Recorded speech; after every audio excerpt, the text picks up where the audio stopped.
তো এটাই হলো ধানুয়া কামালপুর স্থলবন্দর বক্সিগঞ্জ জামালপুর। তো আমিও একটা মূর্তিতে একটা সেলফি উঠলাম। তো এটাই হলো হযরত শাহ কামাল রাদিয়াল্লাহু আনহুর মাজার। তো আমরা সবাই এই মাজারকে দরগা নামেই চিনি।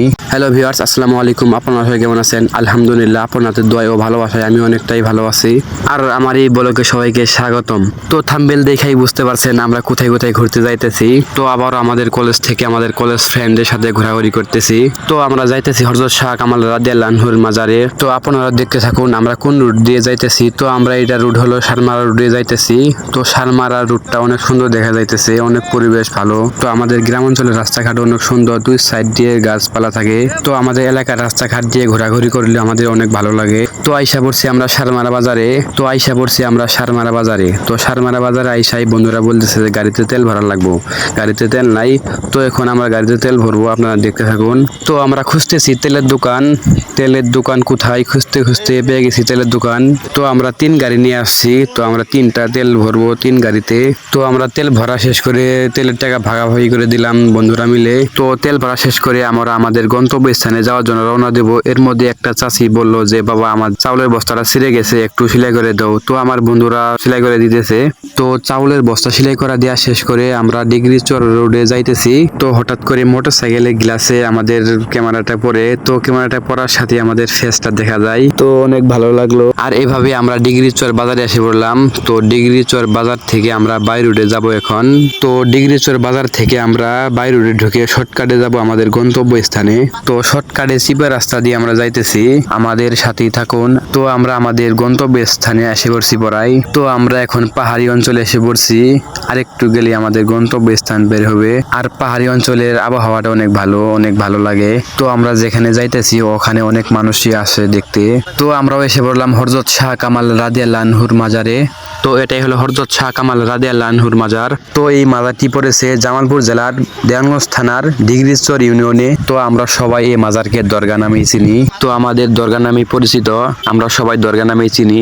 আর এই দরগাতে অনেক দূর দূরান্ত থেকে মানুষ আসে মানসিক পালন করার জন্য। আর আসল কথা হলো আমাদের বন্ধুদের সাথে আসা অনেক ভালো লাগলো। তো আমরা দরগাতে এসেই আমরা মোটরসাইকেল গুলো এক সাইডে রাখার জন্য যাইতেছি। তো আমরা মোটরসাইকেল গুলো এক সাইডে রাখলাম যাতে কোনো সমস্যা না হয়। আর মোটরসাইকেলে থাকা শেষ করে আমরা সবাই মিলে হাত মুখ ধুয়ে ফ্রেশ হয়ে নিলাম। তো অনেক দূর থেকে আসছি, আমাদের শরীরে অনেক ধুলাবালু ভরছে। তো আমরা ফ্রেশ হয়ে ঘোরাঘুরি করতেছি, অনেক ভালো লাগতেছে যে বন্ধুদের সাথে একটা মাজারে আইছি। তো এই মাজারটি পড়েছে বাংলাদেশ ভারত মাঝ বরাবর। এই মাজারটি আমাদের বাংলাদেশেও কিছু পড়েছে, ভারতেও কিছু পড়েছে। তো এই মাজার দেখার জন্য অনেকেই দূর দূরান্ত থেকে দেখতে আসে। তো কিছুক্ষণ ঘোরাঘুরি করার পর বন্ধুরা বলতেছে যে কয়েকটা সেলফি উঠি। তো অনেকগুলা ছবি উঠলাম, অনেক ভালো লাগলো বন্ধুদের সাথে ছবি উঠে। এই বন্ধুগুলা রক্তের সম্পর্ক না হলেও আত্মার সম্পর্ক। হয়তো এই ছবিগুলা গ্যালারিতে থাকবে সারা জীবন, বন্ধুত্ব থাকবে না, এক একটা বন্ধু এক একটা জায়গায় যাবে। তো এটাই হলো হযরত শাহ কামাল রাদিয়াল্লাহু আনহুর সেবাশ্রম। তো এই মাজারে আমরা বন্ধুরা সবাই মিলে অনেক ঘোরাঘুরি করলাম, অনেক ভালো লাগলো আমাদের। তো অনেক ঘোরাঘুরি করার পর বন্ধুরা বলতেছে চলো কিছু একটা খাবো। তো এখন আমরা ঝালমুড়ি খাওয়ার জন্য বসে পড়লাম সবাই। মামা অনেক সুন্দরভাবে ঝালমুড়ি বানাইতেছে। তো মামারে জিজ্ঞাসলাম যে মামা কতদিন ধরে ঝালমুড়ি ব্যবসা করেন? তো মামা বলল যে অনেক দিন ধরে ঝালমুড়ি ব্যবসা করি। তো মামা অনেক ভালোভাবে ঝালমুড়ি বানাইলো। তো আসলেই মামার ঝালমুড়ি গুলা অনেক ভালো লাগলো। তো মুড়ি খাওয়া শেষ করে আমরা গাড়িতে যেয়ে বসি।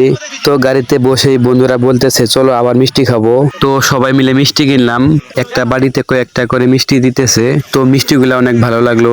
তারপর মিষ্টি খাওয়া শেষ করে আমরা বাড়ির দিকে রওনা দেই। তো ওখান থেকে আমরা বাড়ির দিকে আসতেছি। তো আমাদের অনেক ভালো লাগলো, এই যে বন্ধুদের সাথে আসা যাওয়া খাওয়া অনেক ভালো লাগলো। তো গুড বাই হযরত শাহ কামাল রাদিয়াল্লাহু আনহুর মাজার। তো ওখান থেকে আমরা কামালপুর চলে আসি। তো এত পরিমাণ রোদ উঠছে যে আজকে ক্যামেরা সাদা হয়ে গেছে রোদের চুদানে। তো কামালপুর হাই স্কুল মাঠ থেকে আমরা চলে আসলাম। তো ভিতরে আর গেলাম না। তো আমরা কামালপুর স্থলবন্দরে যাব, আপনারা সবাই আমাদের সাথেই থাকুন। তো আমরা এখন কামালপুর স্থলবন্দরে এসে পড়েছি। তো কামালপুর স্থলবন্দরের আবহাওয়াটা অনেক ভালো, অনেক ভালো লাগলো আমাদের। তো বন্ধুরা বলতেছে যে কামালপুর স্থলবন্দরে কয়েকটা ছবি উঠবো, ওখানে মূর্তি আছে। তো মূর্তি রাখার কারণ হলো যে যখন বাংলাদেশ স্বাধীন হয় তখন ধানুয়া কামালপুর 11 নম্বর সেক্টর ছিল, তাই মুক্তিযোদ্ধাদের স্মরণের জন্য স্মৃতি করে রাখা হয়েছে। তো মূর্তিগুলা অনেক সুন্দর দেখা যাইতেছে, অনেক ভালো লাগলো আমাদের মূর্তিগুলা দেখে।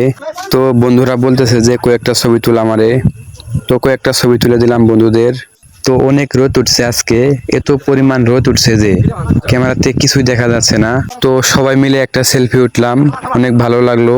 তো এটাই হলো ধানুয়া কামালপুর স্থলবন্দর বক্সিগঞ্জ জামালপুর। তো বন্ধুরা সবাই ছবি উঠলো, তো আমিও কিছু সেলফি উঠলাম, অনেক ভালো লাগলো আমাদের। তো আমিও একটা মূর্তিতে একটা সেলফি উঠলাম। তো ছবি উঠে ঘুরে ফিরে দেখে আমরা এখন বাড়ির দিকে রওনা দিলাম। তো বন্ধুরা আমার এই ব্লগটি এই পর্যন্তই, সবাই ভালো থাকবেন, সুস্থ থাকবেন, ধন্যবাদ সবাইকে।